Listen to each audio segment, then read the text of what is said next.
Welcome to the Deep Dive, where we sift through the sources, extract the gold, and deliver it straight to you. Today, we're diving deep into something many of us think we understand, but maybe few have truly experienced: meditation. And you hear that word, and maybe you picture someone sitting in silence, perfectly still, trying to empty their mind. Right, that's the classic image. But our sources, especially Kevin Ellerton's Meditation Masterclass, they reveal a world that's, well, far richer and more transformative than just quiet sitting. That's absolutely right. And our mission for you today is really to unpack not just what meditation is, but, why it's so profoundly impactful. Yeah, the why. And how you can actually begin to experience it for yourself, and the surprising shifts it can bring, like to your understanding of your inner world and everything around you. Okay. What's really fascinating is that our guide consistently emphasizes this one core truth. Meditation isn't something to understand first. It's something to experience. And that's a crucial distinction, isn't it? It suggests we need to approach this not just intellectually with our heads, but, well, experientially. Exactly. Jump in. So let's begin with that compelling why. Because if you're anything like me, you might wonder, is this just another wellness fad? But the data seems to tell a different story. Oh, it absolutely does. Just consider Tim Ferriss, the productivity guy. He spent years interviewing hundreds of really world-class performers. We're talking top scientists, billionaires, celebrities, elite athletes. Wow, okay. And he found this one striking commonality among over 80% of them. 80%? What was it? A consistent meditation practice. That statistic alone just kind of flips the script, doesn't it? Yeah. On that idea that meditation is some fluffy, spa treatment that makes you relaxed but maybe unproductive. Right. How does it manage to be such a common thread among those high-achieving people? For someone like me who struggles to sit still, it seems, well, counterintuitive. Yeah, it does seem that way at first. But it's because it's not really about becoming passive. It's about optimizing your mental and emotional engine. Okay. Optimizing. Our source highlights that meditation actually increases productivity. It helps you make level-headed decisions under immense stress, strengthens your mind's resilience, and crucially, it prevents burnout. Burnout prevention, okay. These aren't people using it to escape life, Yeah. They're using it to enhance their performance and their well-being, often in really demanding environments. So less about chilling out, more about sharpening your focus and your resilience. Precisely.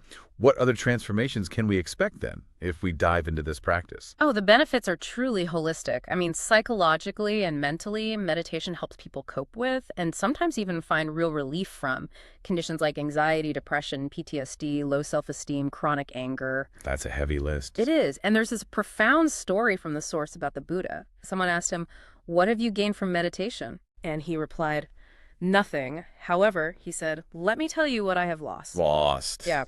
Anger, anxiety, depression, insecurity, fear of old age, and death. Wow. What an incredible perspective, right? It's not about adding something new, maybe, but shedding what holds you back. Exactly. Letting go of the baggage. And it's not just the inner world that benefits. What's fascinating to me is how this mental practice literally rewires your body. Can you walk us through some of those maybe surprising physiological transformations? Things happening deeper down? Absolutely. Yeah, beyond just feeling calm, meditation literally changes your internal chemistry. It helps regulate things like dopamine, serotonin, endorphin levels. Okay, the feel-good chemicals. Yeah, exactly. And the stress response ones too. By bringing them into better balance, meditation helps stabilize your mood, reduce chronic stress, and just generally creates a more harmonious internal environment. And this isn't just a mental shift, it's a real physiological recalibration. It can actually lower blood pressure, boost your immune system. Yeah, and even, kind of surprisingly, support fitness goals. Things like aiding body fat reduction and muscle gain, just by optimizing your body's internal state. That's quite a list. And beyond just individual health, I remember the source talking about how it impacts your relationships too. Yes. Definitely. It can significantly improve your interpersonal connections. It tends to reduce social anxiety, increase empathy, charisma, compassion. Empathy and compassion. That makes sense. And this ties directly into that huge Harvard study of adult development. What? The longest running longitudinal study ever. Right, the one that followed people for decades. Yeah, that one. After studying hundreds of people over their entire lifetimes, it concluded, basically, that good relationships keep us happier and healthier, period. Wow. Simple as that. Pretty much. And meditation directly helps cultivate the warmth of these relationships, which, according to that study, is the single biggest predictor of long-term happiness. So investing in your inner peace is like truly investing in your connections with other people. Absolutely. It ripples outward. And beyond all that, there's also a spiritual dimension mentioned, isn't there? It's not just about self-improvement in the typical sense, but maybe something bigger. Precisely, yeah. Meditation can deepen spiritual perception, help you find a really profound peace of mind, allow you to truly live in the now, which is harder than it sounds, Definitely. and foster a deeper connection with, well, the universe, existence itself. It really addresses the root causes of things like anxiety and depression by giving you tools to adjust the speed dials of your brain, you could say. Speed dials, I like that. Yeah, and consciously choose healthier emotional responses. It's like finding the calm eye in the center of any storm, no matter how chaotic things get around you. That sounds incredibly empowering. But okay, as our source really hammers home, meditation must be experienced before it can be understood. So how do we actually start to do this rather than just, talk about it? Right.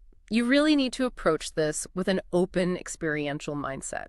Don't try to analyze it all first. And maybe let's clarify two terms that often get used interchangeably: mindfulness and meditation. Okay, yeah, good idea. What's the core difference there? So mindfulness is basically about being aware, conscious, alert to the present moment. Think of it like James Bond or Jason Bourne, that kind of heightened situational awareness. Okay, hyper-aware. Kind of. It's a foundational tool, a state of being awake to what's happening right now, but crucially, without judgment. Just notice it. Okay, and meditation then? How's that different? Meditation, on the other hand, is more like a highly focused, concentrated exercise. You pick a single object of meditation, could be your breath, a sound, a mantra, even a candle flame. Yeah. And this intense, sustained concentration can lead to what are called meditative states. These are often described with words like bliss, euphoria, deep calm, equanimity, and sometimes a deeper understanding of existence itself. Oh. So while mindfulness is a tool that helps you get into meditation, the practice of meditation, in turn, strengthens your baseline mindfulness in everyday life. They really go hand in hand. They support each other. Got it.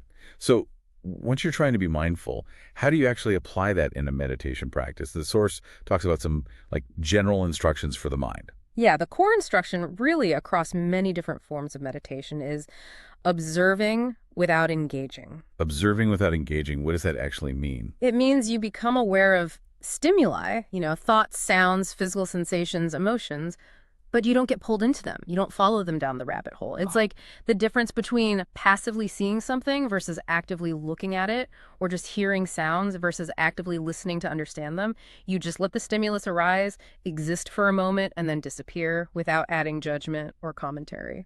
That sounds tricky. My mind always wants to grab onto every thought and run with it. Oh. How do you let go without feeling like you're just suppressing something, pushing it down?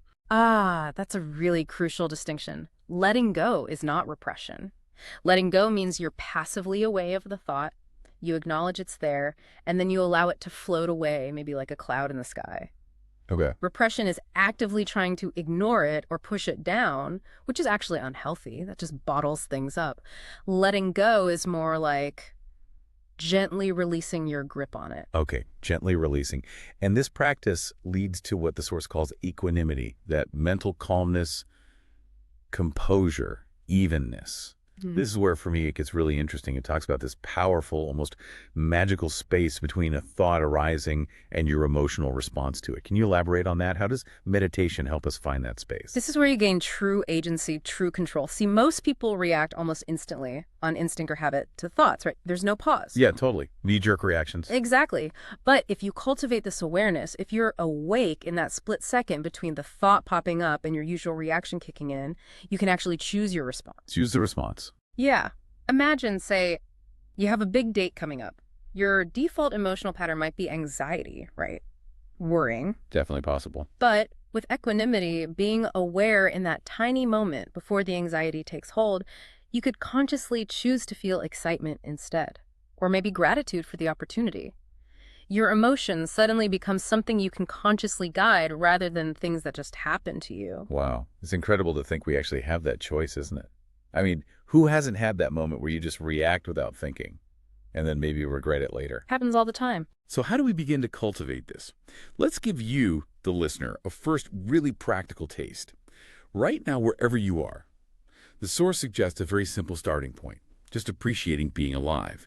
So right now, if you're able to, maybe just gently close your eyes for a moment. Just start by simply listening to the sounds around you, noticing the obvious noises, but also the subtle hums, the background stuff. Just hear them. Don't actively listen or analyze or label. Just let the sounds come and go. Okay. Now gently shift your awareness to the sensations in your body. Notice any points of tension or maybe areas of relaxation, warmth, coolness, maybe comfort or discomfort. Don't judge it. Just feel whatever is there. Let your attention just rest on those physical sensations. And finally, bring your awareness to the simple sensations of your breathing. Maybe feel your torso gently inflating and deflating as you breathe. Or maybe notice the air flowing in and out of your nostrils. Don't try to control it. Don't try to make it deeper or slower. Just observe the natural rhythm of your breath as it is right now. Just allow yourself to settle into those sensations for a few more moments. Letting go of any expectations, any thoughts that might pop up. Just being with the sound, the body, the breath. Okay. You can gently open your eyes if they were closed. That small, simple exercise, just truly tuning into the present moment, just offered you a little glimpse into what the source calls straight-up mindfulness, awakening to the six senses, and mindfulness of breathing. Yeah. These aren't just abstract concepts, they're foundational experiences, things you can actually feel. And for anyone wondering about the physical setup posture and all that, our source is actually pretty reassuring. While traditional meditation often uses those cross-legged styles like Burmese or Lotus. Which can be tough for many people. Totally. The source basically says sitting on a freaking chair is perfectly fine. Huh. Love that. The key thing is just having a reasonably straight spine, not slumped, not rigid, just upright. And if you're on a chair, keep your feet flat on the ground. Hands can just rest easily on your knees or be folded in your lap. It's really about finding a balance of comfort and alertness, not becoming a contortionist. Exactly. Don't let the posture become a barrier. And beyond posture, there are just so many variations in the actual practice. One really fundamental form is simply called just being. Just being. Yeah. It's about simply existing, realizing that, in a way, existence is an end unto itself. As the mystic Osho apparently put it, life has no purpose. Life is the purpose. Huh, that's deep. It is. It's about dropping that constant struggle to get somewhere, achieve something, fix something, and instead truly appreciating what already is right here, right now. Okay. Then there's something called witness mode. That sounds a bit different. It is. It's a more detached perspective. Yeah. You try to imagine that you are pure, empty, receptive consciousness, just observing your human self. Like watching yourself? Kind of like switching from first-person view to third-person view in a video game. You're watching this human as it sits or walks or thinks, but without fully identifying as that human in that moment. Yeah. But, and this is a crucial warning, don't try this while driving or doing anything that requires your full attention and normal inhibitions. It can induce a bit of a dreamlike state for some people. So safety first. Right. Definitely noted. Okay, what about something more focused? For a more concentrative focus, there's the classic mindfulness of breathing, also known by its Pali name, anapanasati, which is sometimes called the Buddha's original recipe. Okay. Here, you gently focus your attention on the physical sensations of your breath. Maybe feeling the air at the tip of your nostrils or the rise and fall of your belly or chest. And when your mind wanders off, because it will. Oh, it absolutely will. That's normal. You just gently, without judgment, maybe even with a little internal smile, bring your attention back to the breath. Again and again. Another way to practice concentration is just staring softly at a candle flame. Okay. And then there's something completely different, much more energetic, almost physically intense sounding. Pranayama. Yeah, pranayama. It translates roughly to breath control or energy control. This is kind of the opposite of passively observing the breath. Here, you actively manipulate it. How so? Our source mentions modern adaptations that are similar to techniques like Wim Hof's method. This often involves rounds of rapid, deep breathing, really trying to hyperoxygenate the body. Hyperoxygenate. Okay. What does that feel like? Well, you might experience some pretty intense physical sensations, tingling all over, maybe muscle spasms, sometimes even what people jokingly call chicken hands, where your fingers might curl or clench up temporarily. Whoa, Is that okay? Yeah, the source emphasizes these are generally normal, harmless signs of intense energy moving and releasing as your body adapts. It can actually feel quite healing or releasing for many. But another really important warning here, this specific kind of intense breath work is not recommended for pregnant women or individuals with certain heart conditions. Definitely consult a doctor first if you have health concerns. Always. Absolutely. Okay, moving on. What about a sound bath? That sounds much more relaxing. It often is, yeah. A sound bath is pretty much what it sounds like. You're literally bathing in sound. It's often combined with some gentle breath work, too. What kind of sounds? Usually things like singing bowls, gongs, tuning forks, sometimes calming instrumental music. The vibrations, especially deep bass frequencies, can be really powerful activators for emotional release. It's actually not uncommon for people to experience spontaneous laughter or even crying as pent-up emotions surface and release during a session. Interesting. Emotional release through sound. And finally, there's metta, or loving kindness meditation. This one sounds really profound. It truly is. Metta is a practice where you consciously generate feelings of love and compassion. You usually start by directing these feelings towards yourself, which can be surprisingly hard for some people. Yeah, I can imagine. Then you extend it to a loved one, then to a neutral person, like someone you see around but don't know well, and eventually you work towards sending those same feelings of loving kindness to someone you find difficult, maybe even someone you consider an enemy. Wow, even an enemy. That seems really challenging. It definitely can be. But this practice directly cultivates that warmth of relationships that the Harvard study found so crucial for long-term happiness. It fundamentally challenges the idea that your feelings towards others are fixed or just reactive. How so? Well, if you struggle to feel love for an enemy, you have to remember, as the source points out, that emotions are generated internally. Your hatred, your anger, it primarily burns you. Good point. Metta helps you consciously choose to change that internal habit. You practice generating feelings of kindness and compassion instead of resentment or hatred. It's a powerful shift in your own inner state, regardless of what the other person does. That makes sense. You're changing your own internal radio station, basically. Exactly. You choose the frequency. Okay, so as we move into maybe even deeper insights that can come from these practices, meditation often leads people to ponder that really big question, who am I? Our source introduces an ancient practice called neti, neti, net. What's that about? Neti literally means not this in Sanskrit. It's a process of inquiry. You look at different aspects of your experience. Your body. Am I just this body? No, not this. Your mind. Am I just my thoughts? No, not this. Your ego, your roles, your memories, and you gently negate them as being the totality of who you are. So you keep asking, am I this? And answering, nope, not just this. What's left then? If you're not your body, not your thoughts, not your roles. Well, one answer that often arises through this kind of deep inquiry, through the experience of meditation itself, is the sense of being pure empty consciousness, just awareness itself. Pure consciousness. Yeah, and you might start to grasp the difference between the little self, this individual personality, this human being with its history and preferences, and the greater self, which is often understood as being connected to, or even identical with, the universe, with existence itself. That sounds huge. It is. Hugh Jackman actually has a great, quite down-to-earth analogy for this. He described his meditation practice as dipping into that powerful source that creates everything. I take a little bath in it. I like that. A little bath in the source. Yeah. It's about connecting to that universal essence, realizing you're part of something infinitely larger than just your individual self. And as you maybe begin to glimpse this greater self, this connection, it seems like you'd naturally connect with a sense of appreciation. Which brings us to another real cornerstone of a happier life, according to the source. The power of gratitude. Absolutely. Our source describes gratitude quite strikingly as the opposite of feeling depressed. The opposite. How so? Because it's a conscious redirection of your nervous system. Instead of focusing on what's wrong, what's lacking, what you fear, which is often the pattern in depression or anxiety, you intentionally shift your focus to appreciate the beautiful things in life, even the simplest things. Like what? Like just being alive right now.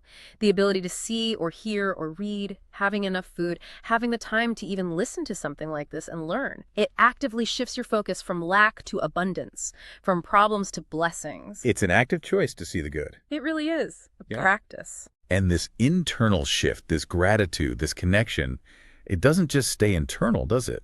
The source talks about mirror neurons and collective consciousness. Yeah. It suggests your internal state literally, like, radiates outward, Yeah, it's a fascinating idea. Mirror neurons are brain cells that fire both when we perform an action and when we observe someone else performing that action. They help us empathize and connect. The idea here is that your internal state, your calmness, your compassion, your anxiety, your anger, creates subtle nonverbal cues that others pick up on, consciously or unconsciously. So you create a ripple effect. Exactly. It makes me think of that quote often attributed to Gandhi. Be the change you wish to see in the world. The source puts a slightly different spin on it, quoting him as saying something like, we but mirror the world. If we could change ourselves, the tendencies in the world would also change. Wow. So changing your inner world can actually influence the outer world. That's the implication. By cultivating peace or compassion within yourself, you subtly, but perhaps profoundly, influence the collective atmosphere around you. And this is incredibly important for anyone who wants to teach meditation or really communicate anything meaningful non-verbally. Why specifically for teaching? Because studies show that something like 93% of communication is nonverbal, tone of voice, body language, presence.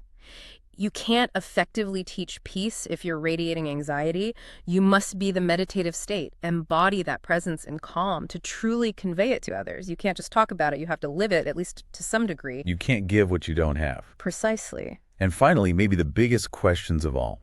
Meditation often leads people to ponder what the source calls meditative metaphysics. These huge existential questions, like the most basic one.